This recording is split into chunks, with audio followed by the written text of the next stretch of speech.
Salve pessoal, muito bem-vindo aqui ao manual dessa minha planilha, né? O manual é demonstrativo, porque nada mais demonstrativo de um produto do que o seu próprio manual de instruções. Então vamos lá pessoal, houve várias modificações com relação a layout da planilha, as suas funcionalidades. Então vamos ver aqui, já iniciando, como que eu vou fazer a inserção de dados. Pois é pessoal, aqui essa planilha, ela está toda legendada. Olha só, os valores em laranja é os valores que o usuário é para inserir. Os valores nessa cor aqui, meio esverdeado, marrom, são valores que são calculados. Não é para o usuário modificar esses valores aqui, que são valores que são calculados. Valores finais também são valores que ainda são mais do que calculados, não? São calculados e aí foram feitas algumas coisas para chegar nesses valores finais. E os valores em roxo são valores que eu pré-determinei, mas que o usuário pode redefinir, mas eu não recomendo que se redefina. Então, vamos já começando aqui com a inserção de dados. Iniciando aqui, a gente pode colocar o quê? Olha só, eu tenho os valores dos painéis, valores dos inversores, estrutura de solo, tudo você pode colocar, você vai colocar o valor dele aqui sempre em valor positivo. E aqui já vai dar o valor aqui do meu projeto. Eu deixei isso aqui separado, custos de implantação fora do orçamento principal, para quê? Para ficar em aberto, fora desse orçamento, que às vezes a pessoa vai financiar. E esses custos aqui, dependendo de um lugar, pode modificar, e aí fica mais fácil que para ficar fora dos juros do financiamento e também para você poder comparar, dependendo de um lugar para outro que você vai fazer a instalação, já deixar esses valores aqui separados. O financiamento é só você colocar aqui o valor e o número de meses. Se não tiver financiamento, só você não colocar nada, o programa já entende. E aqui vocês podem ver que a mão de obra de implantação, ela está separada. Aqui você tem a opção tanto de colocar a mão de obra já tudo incluído aqui já, ou deixar tudo aqui sem mão de obra e deixar ela aqui. Mas agora eu vou explicar. Aqui nos custos de geração, o que você vai deixar aqui? O valor aqui as trocas de inversores já estão definidas, é para você usar aqui somente para os inversores. Por quê? Porque a planilha já faz o cálculo baseado no período de tempo que você vai colocar aqui, quantos inversores você vai precisar, certo? Aqui, os custos de reposição, você pode colocar aqui qualquer outro, sempre deixa aqui o período. O programa já vai calcular baseado no período de tempo, né, quantas trocas que vão ser necessárias. Custos operacionais. Os custos operacionais podem ser fixos ou periódicos. Se for fixo, você só coloca o valor. Se for periódico, você coloca o valor e coloca o número de meses. Ao você tirar aqui os meses, aqui, a planilha já entende e já considera como o custo não periódico, certo? Mão de obra depreciada, que deixei também o espaço aqui em roxo para você colocar a mão de obra, você pode usar ou não aqui no seu cálculo aqui de depreciação. Eu recomendo que você utilize para melhorar sempre a exibição do que está sendo, de tudo que está acontecendo com o seu investimento. Depreciação. O que é essa depreciação aqui? Aqui você vai colocar tudo, deixei alguns valores aqui pré-determinados. Esse valor aqui da depreciação dos painéis é um valor que eu cheguei baseado no tempo, na depreciação da vida útil total do painel e de quanto o mercado iria enxergar.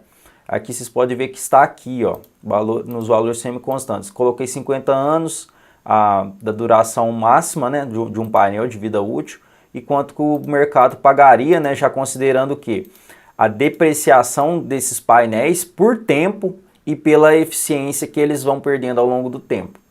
Mas você pode colocar o que você quiser aqui, não é obrigado. Então, que período de tempo, pessoal? Você vai colocar aqui os anos, a potência máxima do sistema. Isso aqui é mais, não faz diferença nenhuma aqui no cálculo aqui, é mais para a questão de visibilidade aqui de um possível orçamento. A geração esperada, que é o ideal, você tem que ter a geração esperada anual. E aqui a geração esperada mensal é simplesmente pega o ano, divide por 12. A razão injetado total, que é quanto por cento que vai ser injetado em relação a quanto por cento que vai ser consumo instantâneo. E aqui eu fiz uma modificação muito bacana, que eu deixei aqui uma parte gráfica, né? No caso eu coloquei 75, você pode ver que está o que? 25, 75. Achei bem bacana fazer essa visualização aqui. Impostos. Você vai... Opa, pulei uma parte aqui. Coeficiente de cálculo, isso aqui é para que é? É simplesmente por questão de geração. Se você coloca 110% é o quê? 10% a mais nessa geração, 90%, 10% a menos. Para quê? Às vezes você basear, teve alguma coisa que reduziu em 5%, aumentou em 5%, aumentou em 10%, diminuiu em 10%, por exemplo, uma sombra, uma inclinação diferente. Fazer esses testes aqui para você não ter que ficar toda hora reescrevendo. Considerar queda de eficiência dos painéis. Eu recomendo sempre que você deixe marcado aqui. O que é? Os painéis sofrem queda de eficiência ao longo do tempo. E aí, se você desmarcar isso aqui, todos os cálculos vão ser feitos com essa geração aqui sem ter desconto. Preço do quilowatt de mercado, somente adicionar o preço que está sendo comercializado, certo? Impostos, muito importante que você pegar na sua conta quanto que porcentagem são dos impostos, que isso aqui é muito interessante para fazer o cálculo aqui, dos impostos e da taxação. Porcentagem de isenção dos impostos. Olha só que interessante, pessoal. Alguns estados estão cobrando, né, o ICMS em cima do quilowatt-hora injetado. E aí o que você tem que fazer? Você tem que pegar na sua conta para ver quanto que está ficando para você de isenção dos impostos. Porque você pode ter uma isenção máxima de 100%, o estado não está cobrando nada, né? Com relação ao ICMS ou então outros impostos, ou está sendo cobrado. No caso aqui, eu tinha pegado uma conta da Enel e eu cheguei na conclusão que estava sendo cobrado os impostos lá. Aí eu criei também uma planilha aqui auxiliar, que é para quê? Para te auxiliar aqui nos impostos. Olha só. Você coloca aqui todos aqueles valores, TE fornecida, TUSD fornecida, injetado e injetada. E aí o que ele faz? Ele retorna para mim quanto que o Estado tá pegando e quanto que ele está me dando de isenção. É só você jogar aqui os valores aqui, daquela mesma forma que chega na conta de luz, você chega aqui e aí essa planilha auxiliar me retorna os impostos. E aqui está falando o quê? Que o Estado está me isentando somente em 38%. Taxa mínima, quanto que está sendo cobrada a taxa mínima, né? É só você colocar aqui e considerar a taxa mínima um custo ou não. Com a nova regulamentação, houve uma significativa melhora com relação a isso. E que aí, na nova regulamentação, você pode até desmarcar isso aqui de considerar uma taxa mínima um custo. Por quê? Aí agora não está sendo mais descontado, né, os quilowatts-hora da taxa mínima. Então, você paga ela, mas na verdade você não está pagando ela porque você está usando aquela energia que está sendo dada como mínimo para você. Taxação de quilowatt-hora sem imposto, pessoal, isso aqui é muito interessante. Que aqui a taxação de quilowatts-hora é sem os impostos, é antes dos impostos. Então hoje, como que tá acontecendo lá? Tá sendo a questão lá da TUSD. E aqui eu já peguei alguns valores de alguns lugares aqui para você. Olha só, eu coloquei essa planilha aqui, claro que isso aqui é somente momentâneo, né? Esse aqui pode ter modificação, coloquei isso aqui somente para ajudar, você somente pega aqui, vocês podem ver aqui quanto que é a TUSD da CEMIG, somente colocar aqui, e porque essa aqui que vai ser a taxação, né? Taxação, só que claro que antes tem a regra de transição, que ela também já está aqui, olha só aqui a transição, que aí daqui a pouquinho eu vou mostrar a tabela da geração, né, porque eu tive que fazer várias modificações aqui na planilha. Aqui, né, pessoal, tem o juro, tá tudo aqui em roxo, né, que já está pré-definido, mas você pode modificar os juros do Tesouro Selic para fazer a comparação. Adicionei também aqui uma simulação de investimento empresarial a pedido de algumas pessoas. Aqui eu já expliquei sobre os valores semiconstantes. E aqui vai ficar, ó, descontos do quilowatt injetado. Quanto está sendo descontado, né, considerando a cobrança dos impostos, mais a taxação. Essa tabela aqui, ela é completamente auxiliar, né? Não vale a pena ficar citando todos os valores aqui. E agora vamos aqui para a nossa tabela da geração. Essa aqui foi a grande modificação, pessoal, com relação à planilha passada, que aqui, devido a essa questão de regras de transição, eu tive que separar tudo, ó, tá no máximo 50, o período de tempo aqui 30, e aí eu tive que separar tudo de ano em ano para aplicar o que? A regra de transição e a taxação de ano em ano para chegar aqui no valor correto.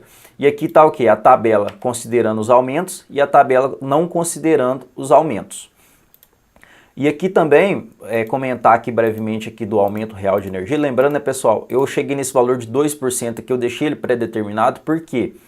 Porque eu, pegando a média histórica dos aumentos, eu cheguei nesse valor. E lembrando que esse aumento tem que ser real, não pode considerar a inflação. Se você considerar a inflação para dar os aumentos da energia aqui, o seu cálculo vai ficar errado. Eu vejo muitas pessoas cometendo esse erro, considerando a inflação, e aí lá no futuro, lá com todos os preços mais aumentados, você vai perder valor real, e aí o seu cálculo vai ficar muito superior à realidade. É completamente errado, o aumento que você tem que considerar é real.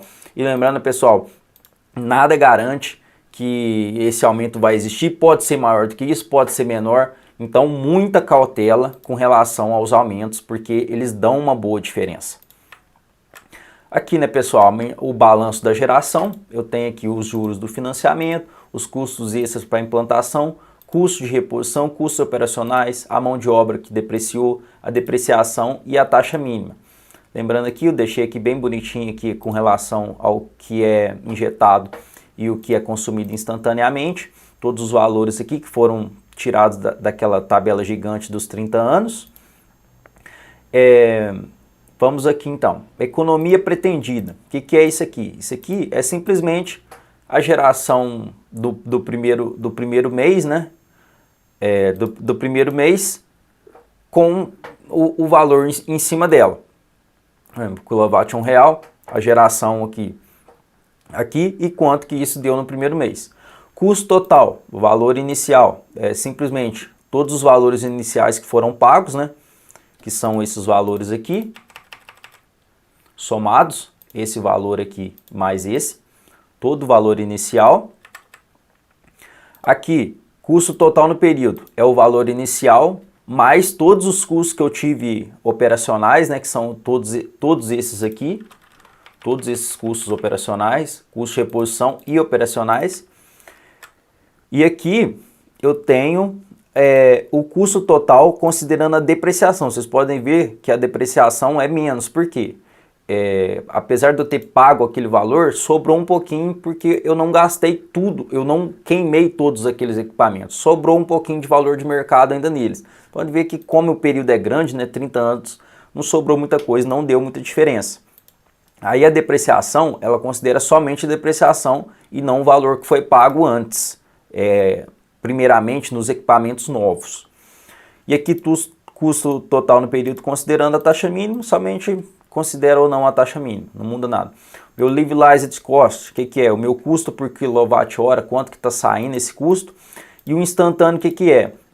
É o levelized cost, só considerando somente o que? Tudo que está acontecendo de forma instantânea, né? Porque aí, como é instantâneo, não tem nada a ver com imposto e taxação. Vocês podem ver que nesse caso, essa simulação minha aqui que não tem nada real, isso aqui é somente para mostrar o manual, deu uma grande diferença. Meu payback, valor inicial considerando taxa mínima, amortização total, o que é? Considerando todos os custos até futuros que eu vou ter e considerando a taxa mínima, somente a taxa mínima. E aqui o retorno, né? Quanto que foi ao total no período, quanto que isso aqui foi gerado, né? Em valores de dinheiro, né? Em média em mês e quanto que isso dá em porcentagem em relação ao capital investido. E aqui também ao lado, já considerando os aumentos. Vocês podem ver que dá uma diferença boa. Olha só que interessante. Aqui a comparação com o Tesouro Direto. Vocês podem ver que a diferença aqui, por mais que essa simulação que eu coloquei vários custos aqui, ainda é bem superior. Total ao fim do período. O que é esse total ao fim do período? Que muita gente me pergunta. É porque, pessoal, como eu considerei aqui a depreciação das coisas, eu tenho que somar mais o valor inicial que eu investi, que esse aqui é o meu total ao final do período. Por quê? Porque sobrou um pouquinho mais a colocação daquilo que eu investi. Por quê? Aqui eu estou considerando o quê? Eu somei tudo que eu ganhei e eu ainda subtraí o que eu gastei. E aí eu tenho que somar de volta o meu valor inicial. Porque senão aí eu teria perdido muita coisa ao longo do tempo. Eu tenho que fazer essa soma. E aqui, a pedido de muita gente, os gráficos, né, de comparação. Aqui tá toda a tabela final do Tesouro IPCA, investimento empresarial, que você pode definir a porcentagem, a depreciação dele, energia solar com aumentos. Antes eu não tinha deixado, na planilha passada, né, energia solar com os aumentos de forma mensal. Só que como eu peguei os valores e eu vi que os aumentos meio que se compensam com a depreciação, com a queda de eficiência, né? A queda de eficiência, o que acontece? A eficiência fica alta e vai abaixando ao longo do tempo. O que acontece? Os valores mais depois do período, eles são bem mais baixos em relação aos primeiros. Aí agora com os aumentos é justamente o contrário. Os valores presentes são bem mais baixos em relação aos últimos valores no período. Então eles meio que se compensam, então o desvio padrão da média não ficou alto. Então aí eu deixei os valores também dos aumentos também como uma média mensal. Antes estava somente tudo ao final do período. Vocês podem ver aqui que ficou bem bonito, dá para ter uma noção bem legal com relação aqui à comparação dos investimentos, energia solar com aumentos, o Tesouro IPCA. E aqui está ao fim do período e aqui está de forma mensal. Que aqui eu acabei de ver que teve um pequeníssimo erro aqui na legenda do gráfico, mas aqui é mensal e aqui ao fim do período. Certo, pessoal? Espero que vocês tenham gostado. Vocês podem ver que ficou bacana. Vou comentar novamente aqui essa parte aqui da planilha, né? Olha só, eu tenho a geração, a queda da eficiência, multiplicador com a queda da eficiência, multiplicador da taxação, né, que é aqui a regra de transição da regulamentação, o valor do quilowatt-hora, o quilowatt-hora puro, né? Eu tirando os impostos dele, tiro os impostos separados, a geração após a queda da eficiência, quanto que foi injetado, instantâneo, os impostos do que foi injetado. Vocês podem ver que é tudo diferente, né? Porque não tem imposto no instantâneo, não tem taxação no instantâneo. Toda tirada de geração, o final, quanto que foi acumulado e a taxa mínima. E aqui com os aumentos é o quê? Eu tenho uma coluna a mais, né? Que eu tenho que multiplicar o aumento, que esse aumento é anual, não é de uma vez, tudo quanto que deu ao longo dos anos. Certo, pessoal? Que ficou aqui então, não houve também grandes modificações aqui nos cálculos, né? Essas aqui são planilhas completamente auxiliares, né? Com relação à queda, os multiplicadores, tem essa planilha auxiliar aqui dos impostos e essa planilha aqui que eu deixei aqui, os dados de quanto que está sendo a TUSD fio B dessas principais companhias. Certo, pessoal? Espero que vocês tenham gostado e até mais. Ficou aqui esse manual. Espero que vocês tenham gostado. Se inscrevam no canal e deixem o like. E adquira a planilha mandando o e-mail que está na descrição.